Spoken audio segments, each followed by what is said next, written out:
welcome everybody. Nice to see you. Welcome to our event, How to Build a Community That Converts. I would love to know from all of you, where are you coming in from? Which part of the world are you from? Please write it in the chat. I would love to know, as we have a lot of people coming in today. So amazing. Los Angeles. Next, let's see. Tennessee, St. Thomas. Oh, nice. Nashville. Oh my God, it's going so fast. San Diego. Wisconsin, Costa Rica, south of DC, Germany, California, Wisconsin. Amazing, amazing, amazing, amazing. Keep rating it. Toronto. Yeah, amazing. Oh, so good, so good. Welcome to this event today with Maruxa Murphy. I'm Catherine Kontos. I am the founder of Retreat Boss and RetreatMatch. And Maruxa Murphy, go ahead, introduce Hi. yourself. Hello, hello. It's nice to be here. Thank you, Maruxa, for joining me and co-hosting this event. We do monthly events, and this month we are highlighting community, how to build community from followers to community to then engaged community and conversions. A lot of people sometimes have difficulty starting that up. Others have difficulty maintaining it and engaging and creating cheerleaders out of your community, right? So we want to talk and deep dive into that and see how that's going to work for you going forward and how we can assist on that. So what I'm going to do is I'm going to share my screen. We're going to go through a few steps. Marisha, if you want to introduce yourself a little more and talk about what we're going to be engaging these beautiful people here with today. Absolutely. Thank you, Catherine. So nice to see each of you. I was just telling Catherine that this is my first workshop back after 18 months of taking a break from doing workshops. So I'm so thrilled to be here with you guys. My name is Maruxa Murphy. I am based in Orlando, Florida. I have been building communities as part of retreats for 26 years. I started as an 18-year-old kid just trying to figure it out, and now almost 45 years old, it has become something that I find exciting, interesting, incredible, because ultimately we don't have to necessarily, at this point, when we put out a retreat in my own business and then with my clients' businesses, it's not as hard to fill as it used to be when we first started. So I think one of the things I'd like to ask as we're getting everything set up here in the chat, I'd love to hear where are you? Have you had, number one, let's type in a number one, if you've had a retreat and it was just the hardest thing to fill. Number two, if you've never held a retreat and now you're trying to figure out how to fill that retreat ahead of time, be proactive in this conversation. Or three, you're just kind of interested in the conversation. Cool. Awesome. Awesome. So two, okay, many retreats, pretty easy. One, awesome. They fill pretty well. Great. Awesome. So we have a good mix here. Okay, great. Thanks. Thanks for those who are also threes trying to figure out and see where we're at. Love it. So yes. So the good thing is we've had multiple people in here who have had retreats, have had a pretty easy time to fill them. So what I'd like to hear also is what intrigued you in the chat. Feel free to write. What intrigued you about coming to this event that Catherine and I were going to, in talking about this idea of, creating community that converts. All right. Love to hear about that. Awesome. Always wanting to learn, wanting to integrate new learning and skills strategies. Great. We had 2 retreats. We'd like to scale them up. Okay. Awesome. Retreats coming for the fall. Yay, Amy. That's awesome. That's exciting for you. Community sustainability and conversions. Ideas for promoting. Always love hearing your knowledge. Hi, Nicole. Good to see you here. Love having you here. Awesome. Awesome. Well, we are going to be covering quite a bit, and I love that there are other people here. Amy Hager, definitely one of our clients and strategic partners in different projects that we've done, has incredible wisdom as well in the retreat in filling retreats. And so, Amy, feel free in the chat, just add your wisdom if you're open to that, But yeah, so this is really, really great, guys. Thank you so much for sharing. So Catherine, are we ready to get started? Yeah, we're ready to get started. Happy to have you all here again. And we really want to give you some value today with everything that we know and have experienced as community leaders, as retreat leaders, as coaches, as mothers, as partners, right? Everything involves community. Whether you like it or you don't, you are involved in community in some aspect in your life. But the key thing is, how do we tap into the right community, an aligned community? So what I'll do is I'll start off, Marisha, we'll go a little bit back and forth on the tips and tricks and ideas that we have. But the key thing is really understanding who you are first and what you are looking to expand on when it comes to community. What is it that you long to see? Because if you're not passionate about whatever you're doing, the community will drain you, especially if it's not the right one for you. Okay. So, first, understand what you want, what kind of lifestyle you want within this community. Because if it's more of a like social media, drop an email every so often, that's very different than having a live, engaged community where you're adding value, they're adding value back, and there's a lot of back and forth involvement. If that's not for you, then it'll drain you and you will not be happy. So, really understand first who you are, what your passion is, in order to like put out that energy and attract the right people to you. Marusha. Yeah, absolutely. I think that's a really great foundation, right? We have to know how we work, right? Some of us here, and I'd love in the chat, feel free, like, are you a people person? Like you adore cultivating connection, cultivating individuals with one another? Or are you kind of that person that's like, you know what, let's just have a retreat and then we're good. I'm good. I can take a step back, from them for a while. And it's okay, whichever one you are. I think a big part of what you're sharing, Catherine, though, and thinking about the power of community and the power of cultivating community is to, number one, know who you are so that you can either know that you're the who that helps really attract and align and bring the people together and nurture them, or you're the one that gets to be there for the moment. And then you have other members on your team that are there to help cultivate that community in addition, right? I think that's really, really important because I think one of the things that we have in the space of community that often gets lost is that we think it's just a strategy, right? How many of us have heard that community is just a strategy?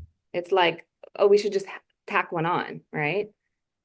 What I believe community is a lifestyle, right? So when we're building companies and organizations and retreat practices and retreat experiences, it is always about that connection, always about the heartbeats that are in the room, right? And some of us are wired to just get stuff done, and others are wired to really be those nurturers. So when we know that, then we can actually build community in a way that really works with us and in a way that also is supporting the people that we want to serve through the community that we're wanting to serve, right? So I love hearing that most of you guys here, or the people that have commented here in chat, are people. You're in good company with Catherine and I for sure. But it is an important piece to note, right? Because really the power of community is these three that you see here, right? It is about those connections. It's about those heartbeats in the room. It's about that space where you can create that belonging. That's when we know that the reason for the retreat and the reason for gathering people in the first place is about the connection between what's going on in their life. Maybe it's some sort of an issue or a problem that they're facing, and that you have this solution that will be, the retreat would be a part of that solution. Yeah, it doesn't mean that the retreat's all of the solution, but we need to know our people so deeply and so well that we can understand what kind of a relationship we want to have. And then we design retreats to be a part of the solution and place where they can create that safe belonging experience. When we start to do that and we start to align, build in resonance, align our values, our energy, the intentions to begin to have this field of like, this is what we're known for, that's where it gets really fun, right? I'm known for example, Catherine has been to one of our playscapes. And I'm known for these playscapes. These are a place where, our parasympathetic nervous system can go back down to neutrality so that we as innovators and entrepreneurs can get into the place of conscious play and aliveness so that we can create again. We can get back into the creation space and think through things that are, get out of our own way, get out of our own box. I got there by really knowing what the people that I serve are in need of. We're in stress mode all the time, trying to run our businesses, our families, our communities, all the things that are happening, our health, all the things in our life. And we just need a place to just chill, play, and then innovate from there, right? So once I knew that, then it helped create this experience that ultimately created resonance. And so now we often have a waiting list. And, I filled each of my retreats are about 20 people large, and this last one filled within a week and a half. So that's what I want. That's our intention for today is how do we invite that for you? So your community continues to be like, when is your next event? When is your next retreat? Let's be a part of that. Yeah. And just to add to that, the connection that you do build is quite important, right? You don't want just anybody at your event or in your community or in your retreat. You want people that are really aligned with you and with each other. The values are the core of everything when it comes to community. And it also helps you make decisions as to, yes, this person is the right fit for my community, or no, they are not the right fit, but maybe you can refer them to some other community. Very important because it'll either that member's dynamic, that member's entry will either increase and help the dynamic or it'll squish it. Okay. So very important to understand about energy and how that works when it comes to community and retreats.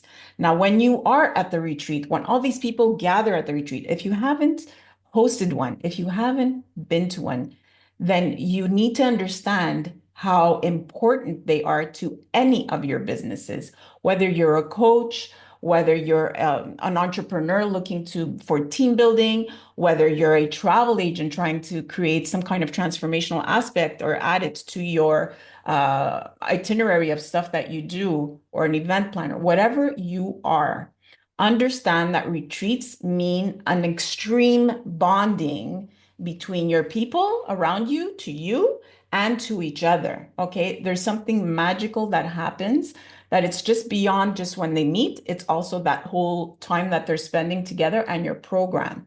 So all of that comes into play in that one place. Now, it would be very sad if after the retreat you didn't know how to continue that connection. And we'll talk about that a little more later. But very, very important about how strong these connections do become after the retreat. And you'll have a bunch of cheerleaders after your retreat, just boasting about you, talking about you, talking about the other people, talking about the retreat. So they become your marketing army. Okay, understand that. They become your marketing army. When Can I we, add? yeah, go ahead. Was just going to say, I just want to highlight that again, because I think it's something that is often missed is that we think retreats are like, for example, one of you mentioned, Amy Starr, you said you have a retreat in September, right? Awesome. Oftentimes we think so short term that it's just about the retreat in September. But what Catherine is saying, and I want to invite us to really build this longer term approach, it's not even about the current retreat that you're trying to fill. It's about how you're developing out a community for the long haul and those relationships that are built over time. And that's why we suggest let's start working on the community experience prior to ever the event happening, right? So that we can create that marketing army with ease and flow on the back end as well. Yeah. And relationships, remember, in a community are relationships. So it's a relational transaction you're having with all your members all the time. It is not a transactional thing. The transactional thing happens at the end of something that you have been building and cultivating for a long time, right? You need to feel that they are really just members of this larger thing. They need to feel that as well, that it's bigger than them. They need to feel like they need to be there, that they're going to miss out if they're not part of the meeting online or the retreat or a workshop or whatever you have going on. They have to feel like they belong. So that means that you need to make it clear because it's always up to the leader that they are in a place where there's no judgment, they are heard, they are seen, they are valued. Okay. And how do you do that? Right? That's my, go ahead, Marisha, continue with that. Yes, well, so exactly. It goes really aligned into what I call, I would love for you guys to write this down. It's what I call the sacred four. There's two core elements whenever I'm starting to think about building community and foundational elements. And I already shared one of them. The first one is what we called the heartbeats in the room, right? And I didn't spend too much time on that. I just kind of brushed over that, but that is so critical to know your person, to know what matters to them. And the second part is stems from that. It's what we call the sacred four. And the sacred four are these four things. We want to invite, and actually before I share it with you, I want you to imagine for a moment an experience where you have felt that you belonged into community, right? It could be an online community, it could be an in-person community. Just think for just a moment when you felt like you could just like let your hair down, you could be your crazy, quirky, silly self, whatever, whoever you are, you felt completely aligned to who you are. I guarantee that these four sacred elements were a part of that. And the four are feeling safe, having a sense of safety, right? That allowed you to be yourself. Feeling seen, people knew you by name, people saw you, they saw the amazing human being that you are, whether it's through your works or through your essence. The third one is to feel heard. And that's when you have something to say, people listen and pay attention, or you can give feedback without feeling like, oh, is it going to hurt their feelings or anything like that, right? You could just be yourself in that way and create that space of feeling heard or being heard. And then the fourth is feeling honored and respected, right? So when we're honored and respected for who we are and all of who we are, doesn't that create a sense where we can now just let our hair down? So when you're creating your retreat, and even prior to that, through your messaging, through your marketing, through how you're holding the people that are interested in the retreat experience and that are on your email list and in your socials with those four sacred elements, it adds this whole incredible level of depth and ultimately belonging that often they don't find anywhere. They're used to having people just be like, hey, come to my thing. That's cool. And come to my thing. So like, but they don't feel seen, safe, heard, honored, and respected. That's ultimately not that we can always get this right, right? We're humans, but that is our aim, is to really cultivate that and put that as our forefront as to how we start building out this community. Yeah. And with all that together, you create this energy field, that is just, you're attracting the right people, they're attracting the right people. All of that happens whether you're in the room or you're outside of the room. That energy just flows like a butterfly effect, right? We're tapping into everybody's energy, and we know because we're thinking about each other, we're talking about each other, in positive ways. The good energy keeps flowing, keep coming in, and it just elevates. Have you ever been in a room at a retreat where you're the leader and then suddenly you see something happening in the group where it's so much bigger than what anything that you could bring in? Okay. What you do at that point, I don't care what's on your program, you just stop and you're like, I'll just let that continue because there's nothing I can do right now that'll elevate these people more than anything I can do. So that's what you want to achieve. That's what you want to achieve. That is the goal, right? So when you're putting all this together, you're creating that circle like you see in the presentation. It all connects. The minute you deviate away from that, you don't bet somebody probably because you're desperate to fill out the retreat, or in the community, right? You'll see a break, and that literally breaks the energy field that you just created. So be very, very thoughtful, protective, and careful for your community, who you bring in and who you let out, right? Make sure you're keeping your community engaged and valued, so you don't lose any of those amazing members, right? Because for some reason you were distracted, became transactional versus relational, all of that stuff. Okay. Next. So which So goes into this. attracting the right clients, right? What kind of filters do you put in place? Because Yeah. can anybody share in the chat what kind of filters do you put in place to make sure that you're engaging the right clients for your community? I would love to hear. Do you guys see my they attracting the right clients? Yeah, it Yeah, looks okay. Just wanted to make sure. Okay. okay. I see Crystal says burned out physical therapists. Yeah, awesome. So that's really clear, Crystal, right? I bet you know exactly how to speak to a physical therapist that's burnt out, right?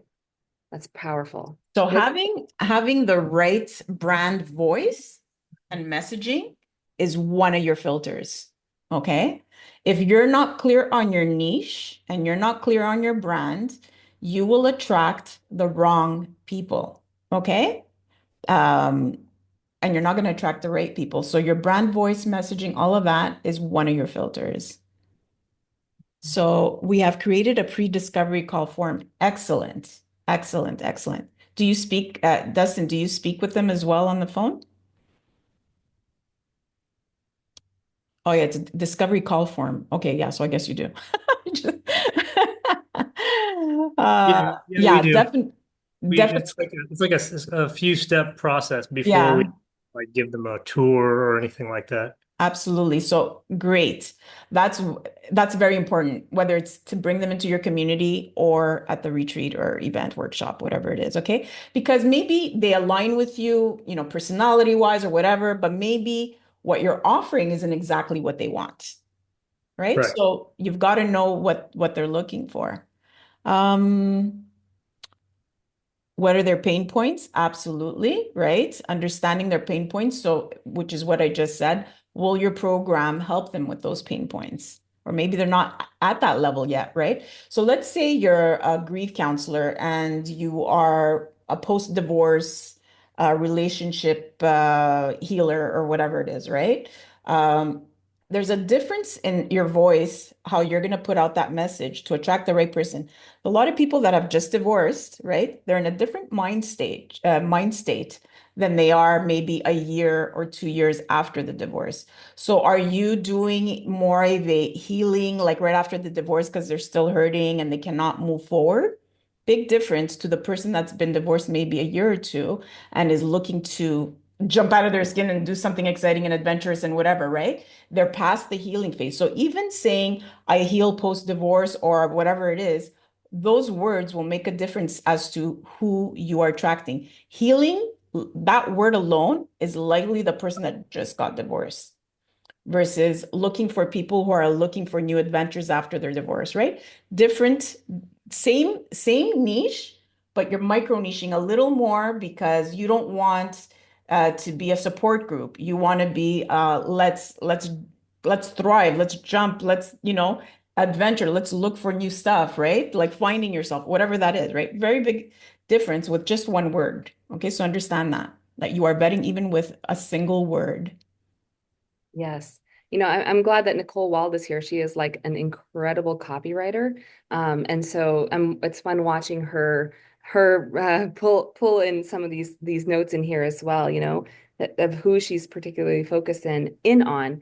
And I think one of the things that Nicole and you, Catherine, would probably say as well is ultimately, we need to, I love thinking about who I want to have in the community as if I'm writing them a love letter, right? So, for example, there was a one community I created in Austin, Texas, when I lived there for quite some time. I was a brand new mom. It's a community I built of up to 30,000 moms in Austin. And I created these experiences, these retreats that we called around the table.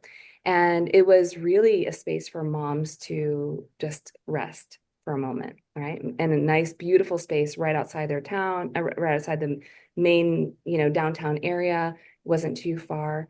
But I would write my copy felt like love letters, right? Because I knew so deeply about their heartbeat. I knew so deeply about their core values. I knew where they were in their life as young mothers. I knew exactly what was going through their mind. And then writing these love letters, if you will, to them made them feel as if I was speaking exactly to them, right? So that level of, instead of being in our head when we write our copy, or being in our head when we are trying to put together even social media posts and things to attract the right people, really come from your heart, as if you're really meant to speak only to one person. In fact, my best friend Krista, I always tell her she was my muse. You know, she was the mom that was really struggling at that point in her life, having two young children, a husband that worked a lot, and one of her children was autistic, and she was just really struggling. Not like she left a full-time career to be a full-time mother, and she was in the pain of it all. And so I told her, I was like, "You're my muse. I'm speaking just to you." But what happened there was that now we were able to cultivate easily 30 women to be a part of these retreats, and like 3 to 4 day retreats. I mean, you know, young moms don't have those, technically don't typically have those times, but we would do that because they felt seen, they felt safe, they felt heard, etc. Right? So like really allow that, those, when we talk about natural filters, get to a point where it's like your language is a love letter to your ideal person. Yeah, I that's definitely, you go right into the aspect of making someone heard, seen, loved, right? Nobody wants to feel like they're just a number in the crowd. Okay, so let's be more conscious of that. Okay, because it's so easy with tech today and with our busy lives and with getting numbers in, it's very easy to just forget sometimes and just be caught up in our own stuff. So let's be really aware of that. Yeah. Okay, so engagement strategies that spark trust. So Yes, this is my, what are the things that we could do to, we're saying how to like do this, but how, right? yeah, How do we yeah. do it? So this is my favorite, right? So we mentioned already in the chat, you guys shared with me that you are people. You love people. So these are some things that you can do to start cultivating those people now, right? So prior to the retreat, and again, we're thinking, again, remember that the core, that core, we're when we realize we're not just about filling the retreat, we're filling our pipeline for the retreat, but we're also filling our long-term relationship bucket to continue to build the business well beyond one retreat, right? So I want you to start thinking about what are the ways in which you can start adding things, like we call them pre-launch rituals in my world, right? So these are in essence opportunities for connection that are touch points before the actual retreat. Okay, so let's say, and you can do them for people who are just interested in the retreat. And then you can also have them for people who have already said yes and are committed into the retreat. So I'll give you some examples of what those two look like. So a pre-launch ritual for somebody that might just be interested, right? Oh, I think That's the letter, Amy. I clicked on it. I didn't realize it would show up like that. oh, no worries, Don't no go worries. back. But hey, the letter is there if anybody wants to use it. Awesome. I love it. Thanks, Amy, for putting that in there. So yeah, so so one of the pre-launch rituals that we can that I absolutely enjoy doing, and I would encourage you to think through, use this as an inspiration for you to cultivate your own version of this, right? But a very simple pre-launch ritual is to about 6 weeks prior, 6 to 8 weeks prior to the event, when we're really at that, well, actually, let me back up. We actually do this even as far as 6 months out. And this is for people who are not necessarily obviously enrolled yet into the retreat. We will do gatherings, right? So one of the gatherings I love to do in my world, within my company, Revolutionary Communities, is basically this model of what we call sit around the fire, right? So it's handpicked people that are ideal for the upcoming playscape, and we'll sit around, in essence, a virtual fire together and share stories of moments where we are, we've innovated. So we have a whole process, a whole experience built up so that they know that we know that this retreat is going, like I can come in confidently as the hostess of this virtual experience saying, you've been handpicked here because I see that this retreat will confidently, with all my confidence, will be a really powerful experience for you. And so let's start to get to know each other and get to know a little bit about what to experience in this retreat. We're going to do some pre-work. So I, in essence, am letting them know that being that they're handpicked, and now at this point, we've now, in our current company, we've done 6 of these experiences. People are like, well, I get an invitation to this, right? So it builds over time, but even at some of our first ones, we made it in such a way that they felt like, oh my gosh, we locked it down. We closed it after 12 people. I didn't want more than 12. And I would host these things with 12 at a time, basically every 2 weeks for about 2 months. Okay. Just a way to start to invite people into our community in a deeper way. Another way I've done that, I create these experiences called superhuman calls. Okay. If you're in my world, you'll probably be invited to one if I know that, I can support you into expanding with other people in my world as well. But these superhuman calls are an opportunity for them to know like the purest version of why we do what we do, which is, to amplify humanity and bring it back to the human race. So I create these experiences to give them a taste test of what they can experience in a larger event. Okay, so those are pre-enrollment rituals, if you will.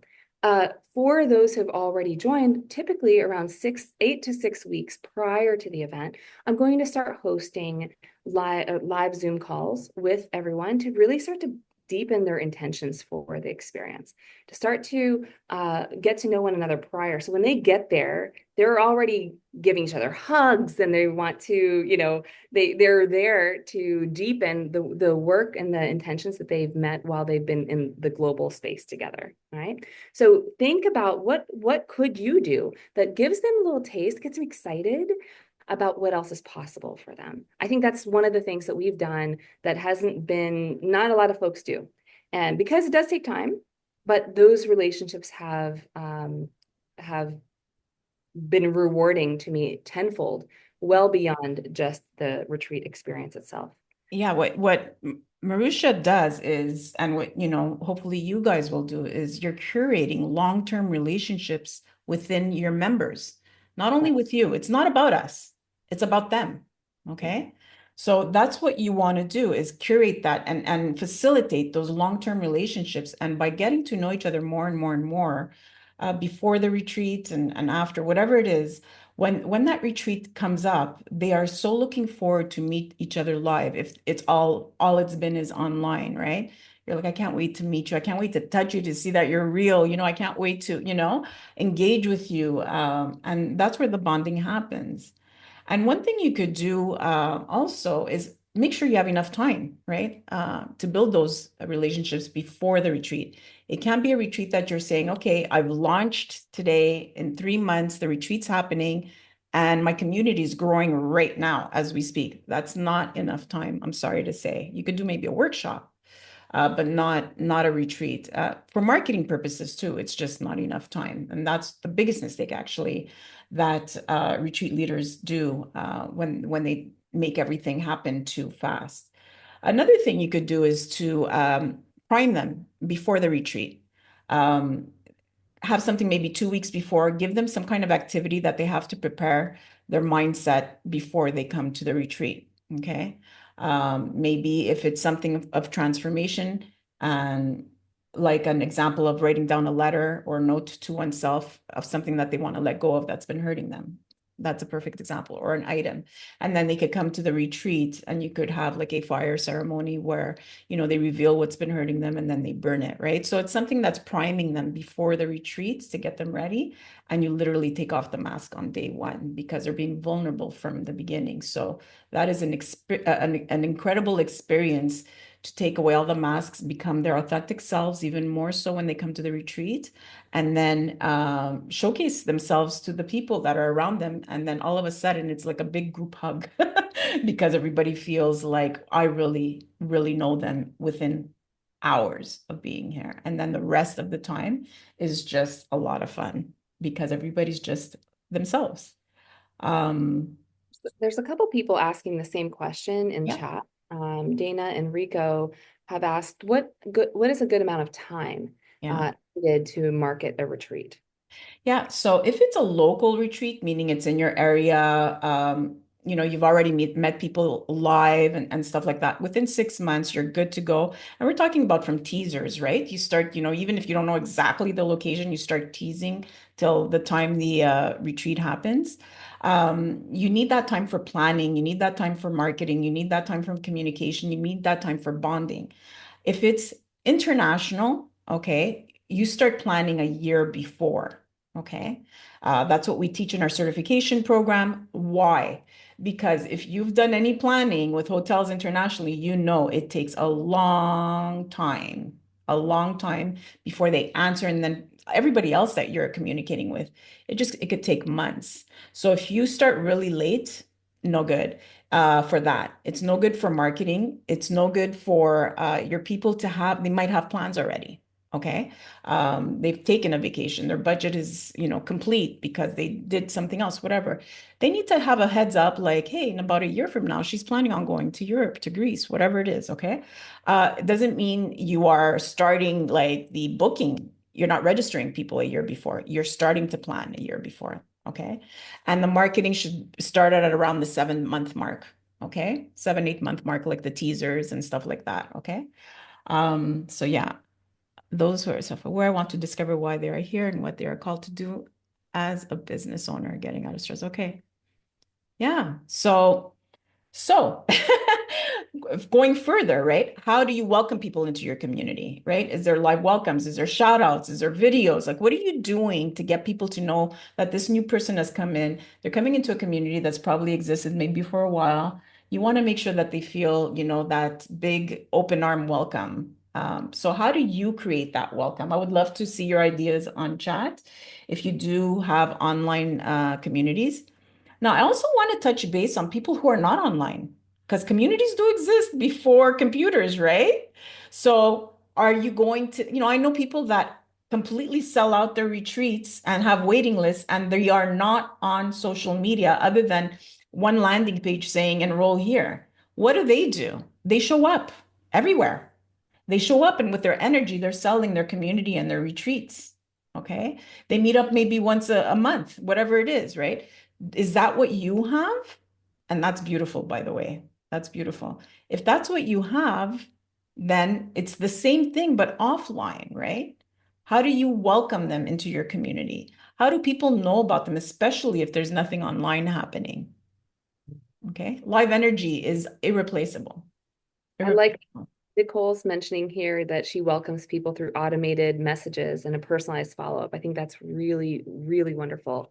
I'm going to add one more piece here that could be really fun. You could put this, you'll want to make sure you put it in your costs when you're building out the retreat, but sending them a care package prior to the retreat, Mhm. right? So something where with a personalized handwritten note from you that really invites them in. Oh my gosh, can you imagine what that would feel like to receive something for something that you've just invested in? Beautiful, right? That would be absolutely beautiful. And it's a wonderful, simple way to help them know that you see them and you're excited for them to be a part of your experience. Yeah, I see John said, hi, John, good to see you here. I have a new member orientation that helps people get familiar with the community and run monthly community calls. Awesome, Yeah. awesome. And Nicole started her live hosting a monthly mixer. Yeah. Beautiful. Amazing. Yeah, in Retreat Match, we do monthly mixers online so everybody, all the professionals could meet. So yes, it works really, really well having these mixers. Yeah, happy that it brought you a lot of signups because it should. Another thing is, it needs to be predictable, right? You can't be creating one event 1 month and then forgetting about your community for 3 months or not, giving any value for a while and then suddenly you're in there, like it's there's got to be momentum. There's got to be predictability. They got to know that they can trust you and depend on you to keep this community moving forward and growing. Okay. Very, very important not to just like fall off the face of the earth. And if you do, sometimes things happen, make sure your team is there to support you while you're out of touch. Okay. So they could know that everything is okay. and also celebrating, highlighting them, celebrating their wins, maybe their birthdays, accomplishments, all of that stuff, right? How do you celebrate your members? How do you make them feel seen and valued? One thing I'm going to say on the member celebration is, again, it depends on the retreat and it depends on permission, right? So you always want to get permission from your members as to whether or not you share it beyond the retreat experience. But if you have their okay, like, yes, please tell the world about my win, how can you share their story, maybe interview them, post it on LinkedIn or Instagram, like do a story with them, to then continue to also amplify them and to help them feel seen beyond the retreat experience. Okay. So that helps obviously in marketing, because other people can be like, oh my gosh, if it helped her, then I'm sure it's going to support me as well. But just giving yourself, obviously get the permission, but then inviting, if they're good with it, then making those wins even more public. Yeah. So you are about to retreat. Okay. How do we put all this together that we've been talking about? What does that formula look like? Okay.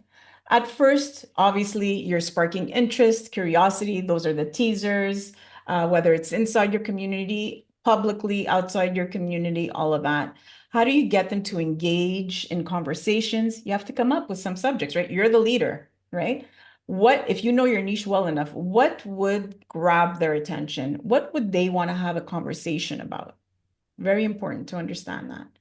And then, of course, there's the connection that we've been speaking about. How do you connect them all? What ways do you do it? It's not that easy online, right? We think it's easier because we have all these tools. There's a lot of ease in a lot of things, but creating that warmness, that hug online is a little harder. Marusha is very talented. I felt like a big hug from her the minute I met her. Okay.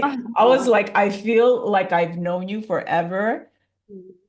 Like you're my sister. It's literally my words to her, right? She's very good at like that energy of pulling out that energy of like warmth and bringing you in with her warmth, right? And if you don't have that, that's okay. Find other ways to get that warmth, that feeling of warmth and engagement, through maybe other members, your team members, through thoughtful words, right? Maybe you're not like, maybe your personality doesn't give that, but maybe your words do. Like there's many different ways of creating that big hug that Marusha gives so naturally. Catherine, I did not pay her to say that. And yeah, so I have clients that are, they come to me often and they're like, Maruxa, I am the most introverted, but I love people, but I'm so introverted. I can't do what you do. How does it come naturally to you? And so we find other ways in which we can create those connections, right? So I'll ask you the same thing I ask them. How do people know that you love them? Right? How do people know that you love them? How do they feel loved by you? Yeah.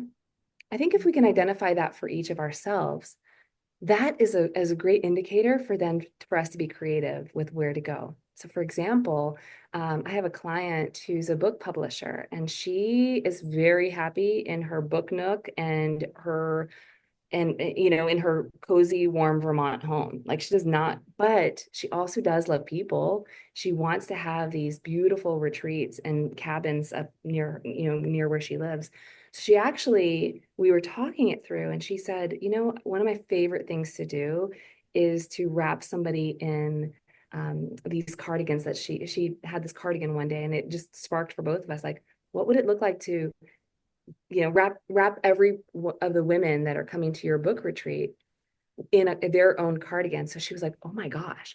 So she started to like pay attention differently to the members that were coming in. What were their favorite colors? What kind of things did they say they cared about? Flowers or abstract art, things like that. And then she would create a cardigan. She would create a wrap that really was a symbol of them, right? How unique was that? I could have never done that. That would not have been a natural thing for me to do. But for her, it was absolutely magical.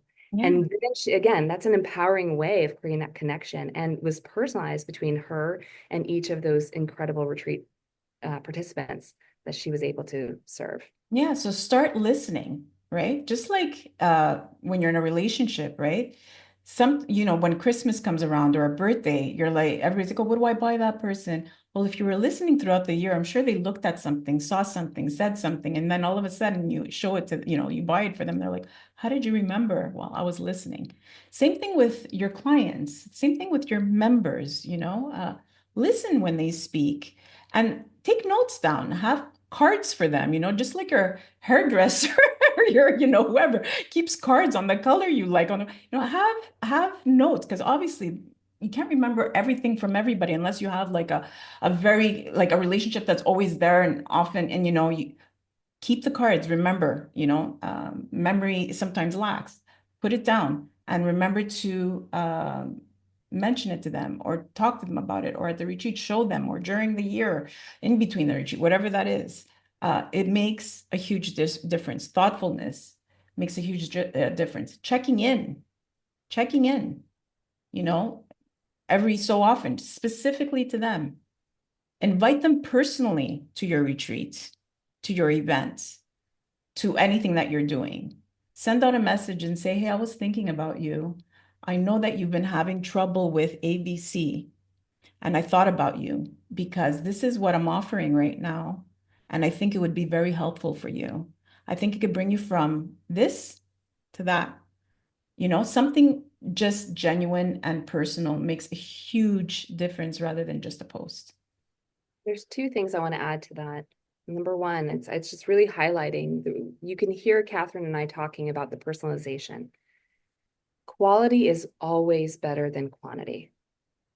Yeah. Again, quality is always better than quantity. When people feel those sacred four elements, they feel like they matter. So how can we cultivate that as part of the culture that you're building for your retreats and beyond, right? What does that mean for me personally? I have never, if you look at my Instagram or, you know, even my email list, I have a very curated list of like 5,000 people. But for many people, that's small, right? That's so small because they have 10,000, 20,000, 50,000 people. I will want to know those 5,000 because those 5,000 have allowed me to fill my retreats easily. It have allowed me to create, a $500,000 business. Have allowed me to build value for them, and in turn, that value comes back again, long-term relationships, right? I want to really build that in. Another one little piece on that as well in the connection bucket that I want to, like a little strategy that I've used, a mentor of mine taught me was every morning, pour out absolute love and gratitude for the people that you are about to serve that day. And then invite, if you believe in a higher source or power or allow yourself to just serendipitously choose random people in your world. But share a voice note with 10 people a day that come to mind, right? And in this case, it might be your ideal clients, right? But you think about that, who are those 10 people that you just want to say, I'm just thinking of you, nothing else, right? But those moments continue to build that relationship that make a massive impact. Yeah. And 10 minutes a day or 10 people is usually anywhere from 5 to 10 minutes a day to do that. Yeah, it does make a difference. And know that oftentimes people will come back to me, whether it's business or relationship, whatever it is, and they'll say, that one time you, whatever, said this or did this, right? I'm sure you have experienced that either personally from someone or you did that to someone. Okay. People don't forget. The heart doesn't forget. The mind might forget, but the heart doesn't forget. Okay. Next thing, enrollment, right? So obviously you could be doing great in all this, but maybe, administratively or tech-wise, you're not that great at it. Hire people that will help you with that. Make sure that the trust is never broken, even during enrollment, right? To your retreats. They have to know that you have things put together properly, that they are informed all the time, that they're still meeting people, that you said what you promised, you delivered. By the way, that's a huge problem with many retreat leaders. They overpromise and they underdeliver in ways that is almost criminal sometimes. So don't do that because you're breaking trust and they won't come to your next retreat. Okay. Like I said, you could do well up until the retreat. Then when you have them there, you have to be still very thoughtful of what you're offering and what you're doing and what's happening around you. They need to feel protected, and they need to feel that they can trust you to lead the group, even when you're not in the room, right? Because you've created a certain amount of values that are there, that everybody engages and follows, even when you're not in the room. So very important for the enrollment and even past enrollment, what you do to keep that trust going. So we have 10 more minutes. So I want to see, we are going to be open till after 2 a little bit, just to continue the conversation, but I want to get through this as we get through. So let me ask you, does anybody have a strategy that they have for their community that they'd like to share right now? And I'd like to give you some insights, and even from our community here that's joining us, maybe they have some. Does anybody want to be brave and share a strategy? Please just jump in. I can't see the screen. Maruxa, can you see the entire screen of I just everybody? saw Nicole unmute. Yeah, I can share. I'm always the person who likes to stand out in front of the crowd. Um, yeah, I have that weird like thing where I don't get scared in front of people. Talking in front of crowds is my kind of my jam. But yeah, so I guess I've really been loving, I mentioned in the chat, I've really been loving this live mixer that I put together. It's been a really powerful, I didn't do it with like thinking about my retreat actually. I just did it because it felt organically like the right thing to do at the time.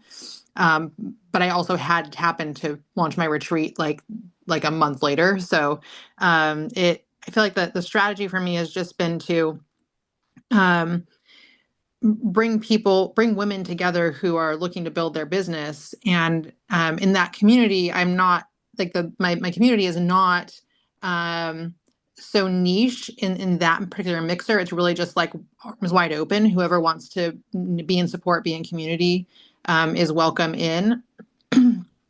And it's been fascinating. The first time I did it, I had no idea who would show up. I was like, well, maybe just my best friend and my dog will be here. But it ended up being like 30 women, and a lot of them I didn't even know. They heard the message, someone shared it with them, and it just like hit this nerve in our in Santa Barbara, California, and it just like hit this nerve of women just wanting to be in person and connected.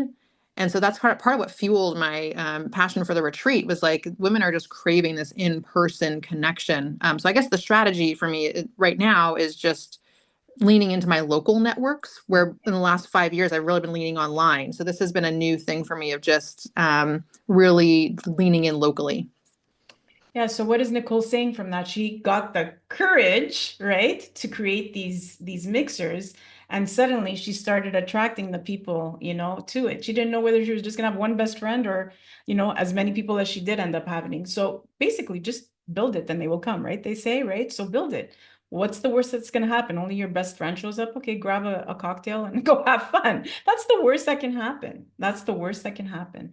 Obviously be smart on deposits of the event space or whatever. Make it somewhere where you won't lose, your pants as hosting an event, or somewhere free in a park at the beginning to see if anybody shows up, whatever it is.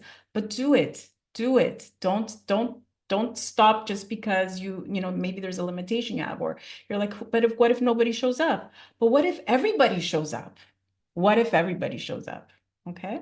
I'm going to highlight a woman here that I absolutely adore who's doing this just so powerfully, and it's Dana Marie Rockmore. Sorry, Dana, I know you didn't know I was going to do that, but she is building mixers in person called the Dinner Party Project, and it's just absolutely amazing. And I'm highlighting that because it's now going for 10 years or so here in Orlando, and it's really fun to see you here, Dana, because I know right now you're looking at cultivating retreats internationally and looking at like how then same thing to you, Nicole, right? I know you want to do retreats locally and internationally at some point.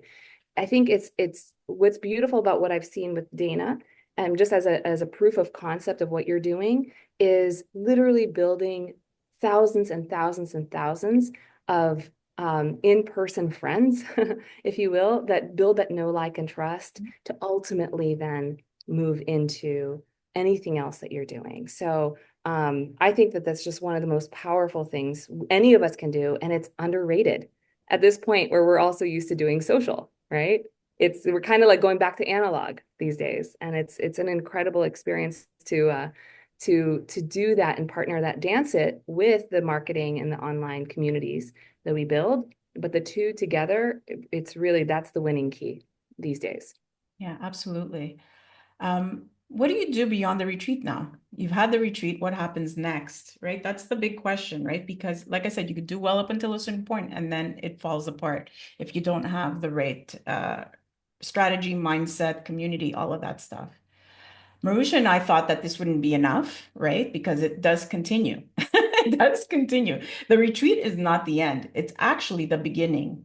It's actually the launch of your company. Anybody who could fill out a retreat, let me tell you, is very successful.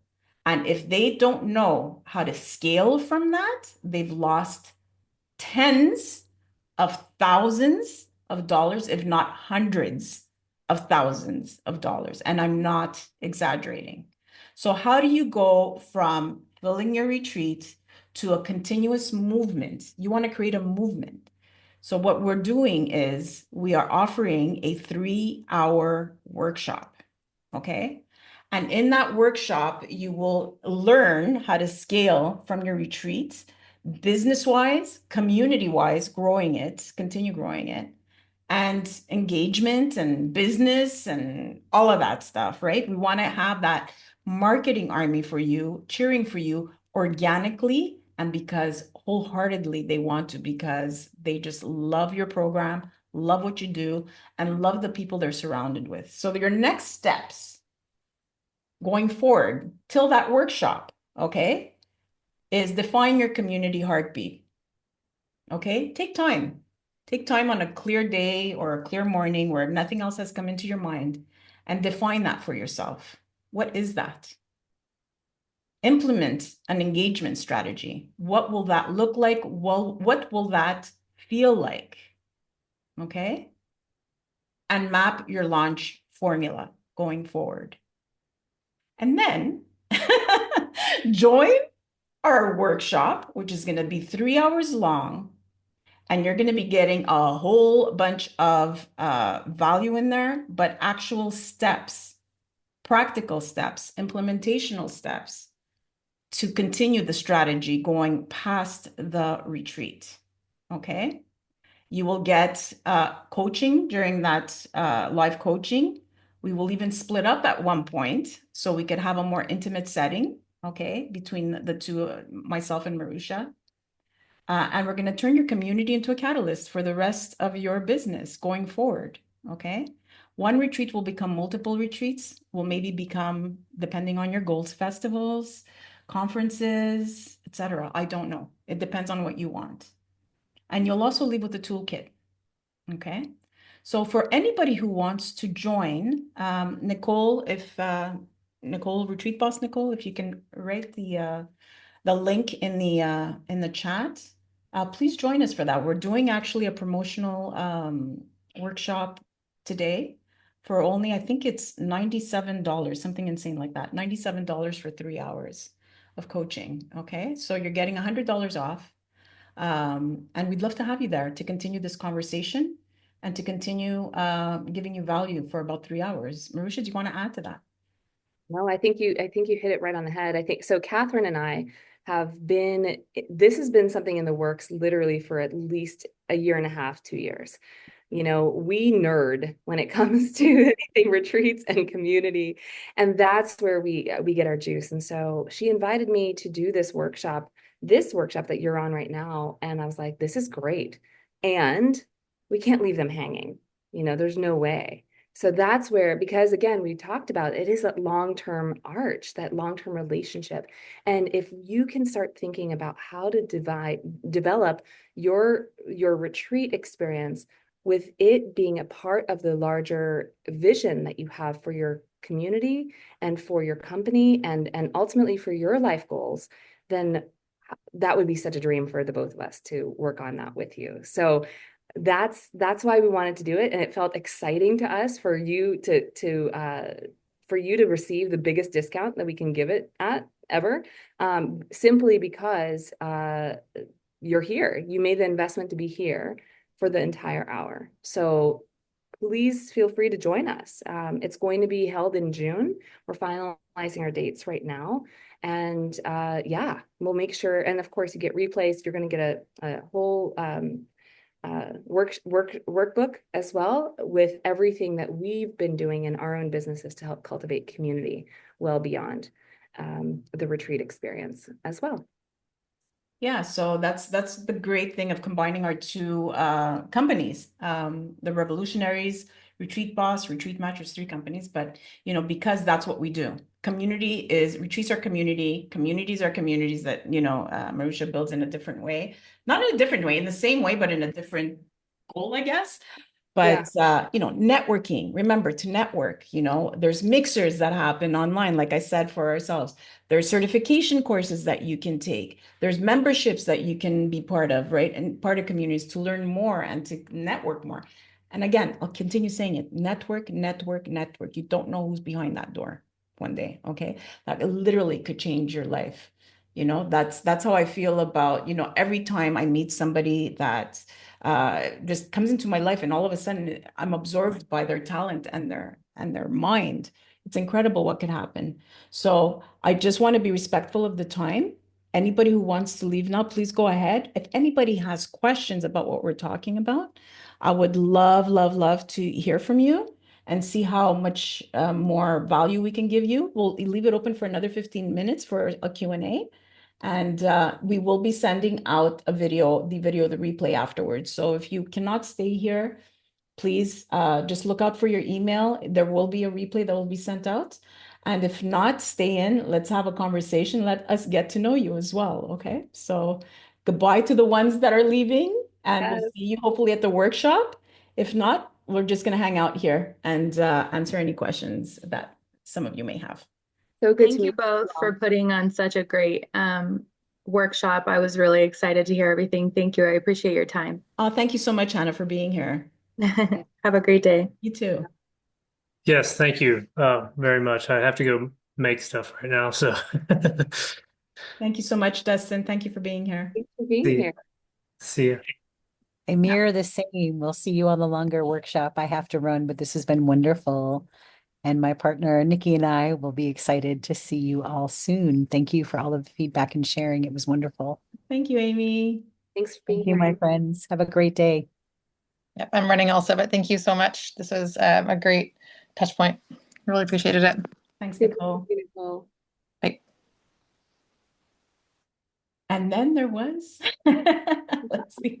I want to ask a question. Hey, Tracy.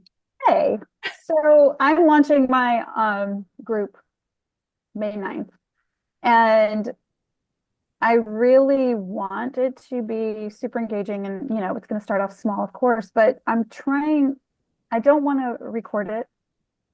I want it to be, well, I guess the question I have is, should I record it? Because I really want it to be personable, more like it's all women. So women getting together for coffee or tea or something. And if you can't make it, that's fine. But like just getting that messaging across that show up if you can show up. And if you can't, that's okay too. Like just really having it. I want FOMO. Yeah. I want them to show up, but I know not every time they will, but it's just, like, how do you gracefully manage that when everything is recorded today? Yeah, the issue of live versus not live, right? Recorded is can you accommodate everybody in your group with the time that you have, right? So either and it's also your time. So if you set up only one time a week, for example, at the same time every week, problem is not everybody could show up at that time because they have prior engagements, etc. You could set up a few times or 2 times, one in the morning, one at night on a different day, and even then sometimes they can't accommodate everybody. So you gotta see, oh, did we just lose Maruxa? No, I'm here. Oh, there you are. Okay, you moved. Okay, you moved on my screen. So that's the issue that can come up when you're doing it live. But that being said, events could be recorded, right? That's okay. But if it's more of a personal kind of, table talk as we do, Yeah. right? Yeah. where people are revealing about their business, their personal life. I don't see how that helps being recorded. People Yeah, need to it's show up definitely for the that. latter. Yeah, it's Yeah. definitely the latter. It's more personal. It's not business. It's Yeah. very, So either if your time is limited and you can't offer many different time frames or whatever, I would be very precise and let people know that we meet on Thursdays at 1. yeah, That's yeah, the time, right? If you yeah, can't make it, sorry, but yeah. that's the only like thing you could I get. would Marisha, do you have any other ideas? I would just add one little add-on, kind of like the little, like, the cinnamon on the top of, of a delicious cup of coffee. That's what I had this morning. So what I would do is, say, okay, we're not going to be very explicit. It's not being recorded because this is the level of conversation we're going to have. Right, exactly what I want. Yeah. And then on the back end, right? If any of the women are willing to share, wow, that was so profound, or oh my gosh, that's exactly what I needed today. Again, with using a permission-based approach, being able to share, okay, can we take a group photo, or would you be willing for me to use your words that you just said, in a post, like, because I'm going to do a recap post on my social media, right? Or something like that, to be able to then create even more FOMO, right? From people that might be seeing your content, or if you send out emails to everybody that might be involved in the future, say, okay, so I'm not going to share names because this is a completely, this group was confidential. And here's some things just to kind of spark your interest and make sure you're on the list for the next one. Yeah. Right. So something to that effect that really is like, oh, dang it, I missed it. Oh, okay. I see now the value of it because these are what the women are saying about being Right. there. I appreciate that. Thank you. Yeah. You're welcome. Laura. Laura, good to see you. Hello, hi from Spain. Oh, Uh, have you? Thank you. I just wanted to share with you an idea, and you helped me to see it even bigger today. So thank you so much already. And just to see what comes out, because I still have some lingering fears. I've been struggling on creating this community locally here. Like my vision is too big, maybe and I feel somehow of resistance there. But here's the idea. So I'm about to launch the second season of our podcast that Nice. is meant to Congratulations. portray. Thank you. Rural women. And this year, I want to focus on motherhood and how mothers influence their children, right? And their upbringing. So the community is more about mothers who really want to, sustain their children into a more natural rhythm of life, and, more connected to Mother Nature, etc.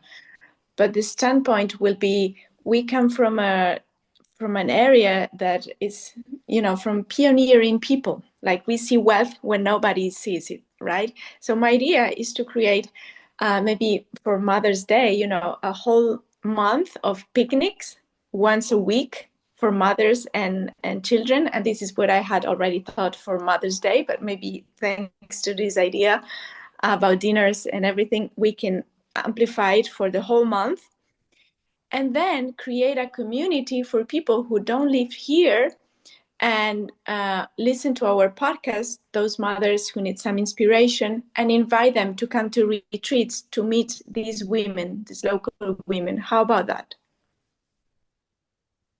Marusha, you've done Yeah, this before with mothers, right?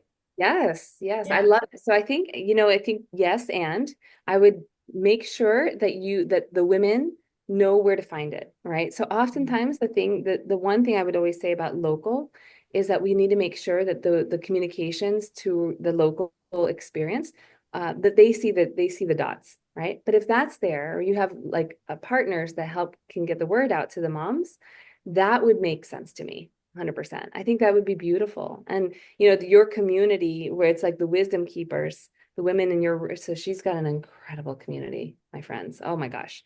So the wisdom keepers, the rural women, the elders of your community, giving and bestowing love back to the younger mothers and then to their children, and then creating that as a tradition every May, as a way to really honor everyone in the cycle of motherhood, right? Wow. Now that becomes a thing, right? So if you then say, okay, this is our first annual, and then obviously next year you again, and then you make that now a tradition, then that's something to really, but I think in the initial spark of the idea, find those ideal partners, maybe somebody that's influencing the mothers in the community, or maybe a daycare or something to that extent, to then partner with the idea and then get them involved, maybe, and then I think that would be, then say yes. That feels really fun. Yeah, and there's also tech that you can use. Kind of like, I don't know if you know like the app Meetup, but I know one there's specifically in Spain as well. Okay. I don't remember the name right now. If I find it, I'll send it over to you. But it's an incredible way to create friendships and have somewhere where everybody can kind of like look at the app and say, okay, they're meeting there this month or whatever it is. Okay. But there's so many ideas like I can brainstorm with you concerning what you're doing because it's a phenomenal way to start curating those relationships in order for it to lead to retreats. And there's a lot of mom and daughter or mom and child retreats that do happen, sometimes together with them, sometimes separately. So there's a lot of ideas that could be brought up concerning your idea with moms and children. Thank you for sharing that with us. Thank you. Thank you so much for your support. Yeah. Anybody else have questions? No? Okay, well, I think that's a wrap. I think that's a wrap. Yes, it's so wonderful to be here with you, Catherine, and with everybody. It was absolutely a blast. And I hope we get to see you guys in June for the next workshop. Yeah, It'll be yeah. wonderful to have you. An email will be going out with the replay and any links that you might need to continue your journey into building your community and retreats in the future. So look out for that. Look in your junk mail, spam, sometimes it might go there, but it will be going out today. Okay, so do know that that is happening. Okay. Thank you so much for being here. We'd be happy to have you in any of our communities, whether it's the Revolutionaries or in the RetreatMatch community. If you need more information, just hit reply, and we'll let you know what that looks like, feels like, and happy to have you if you join one of our memberships. Okay, so thank you very much. Have a fantastic day, everybody. Take care.